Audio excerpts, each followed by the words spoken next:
ওয়ামা আরসালনা মির রাসূলিন ইল্লা বিলিসানি কওমিহি লিউবাইনা লাহুম। আমি আল্লাহ রাব্বুল আলামিন তামাম নবী কায়নাতকে নির্দিষ্ট গোত্রের জন্য নবী করে পাঠাইলাম, কওমের জন্য নবী করে পাঠাইলাম।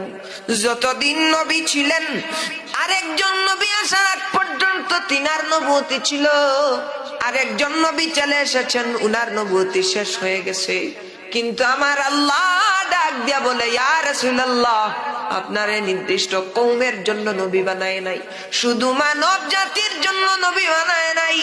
ইয়া রাসূলুল্লাহ, ইয়া হাবিবাল্লাহ, নবী গো, তামাম কুল কায়নাত, আল্লাহর আকাশ জমিন, চন্দ্র সূর্য গ্রহ তারা নক্ষত্র, আল্লাহর সৃষ্টি রাজির মধ্যে যা কিছু আছে, ওয়ামা আরসালনাকা ইল্লা কাফাতাল লিন্নাসি বাশীরাও ওয়া নাযীরা। আপনাকে তামাম আলমের জন্য যিনি নবী করে পাঠাইলেন, নবী করে বানাইলেন, নামাজ করে বলুন তিনি কে?